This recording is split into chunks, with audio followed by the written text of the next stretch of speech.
Nana Patole यांच्याकडनं JNPA मध्ये आता सध्या पाहणी केली जाते। JNPA मध्ये जवळपास हजारो या ठिकाणी कंटेनर जे आहेत ते अडकून पडलेले आहेत आणि JNPA बंदर परिसरामध्ये आता नाना पटोले दाखल झाले, ते इथली पाहणी करतायत। एकूणच जी काही परिस्थिती आहे, कारण लाखो टन माल यामध्ये सगळा अडकून पडलेला आहे, तर त्याची पाहणी इथे नाना पटोले यांच्याकडनं केली जाते।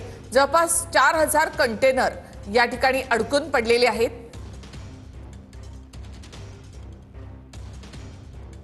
नाना पटोले यांच्याकडनं JNPT बंदरामध्ये पाहणी केली जात आहे। थेट आपण जाऊयात, आमचे प्रतिनिधी अक्षय मंकणी नाना पटोले यांच्या सोबत या ठिकाणी आहेत।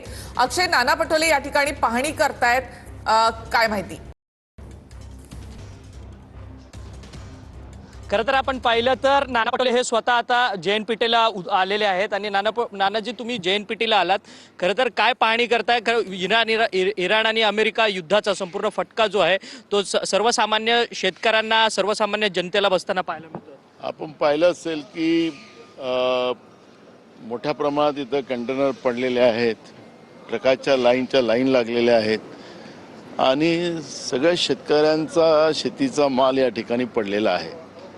आता जे काही इथले जे व्यापारी आहेत त्यांनी ज्या देशात यांना हा माल पाठवायचा आहे ते बुक केलेलं असल्यामुळे यांच्यावर डॅमरेज ते लोक देतात। म्हणजे हजारो कोटीचं डॉलर्सच्या रूपाने ते पैसे यांच्याकडून वसूल करतील आणि पर्यायाने हे व्यापारी शेतकऱ्यांकडून वसूल करतील आणि हा सगळा माल नाशिवंत आहे। इथं फळ आहेत, भाजीपाला आहे, मोठ्या प्रमाणात या ठिकाणी ज्या काही वस्तू आहेत त्या सगळ्या नाशिवंत आहेत आणि त्याच्यामुळे पर्यायाने शेतकऱ्यांचंच मोठं नुकसान या ठिकाणी होणार आहे। आणि राज्य सरकार आणि केंद्र सरकार जे पद्धतीचा फुटबॉल करतात या शेतकऱ्यांचा आणि इथल्या व्यापाऱ्यांचा, हे दुर्दैव्य आहे। आणि म्हणून या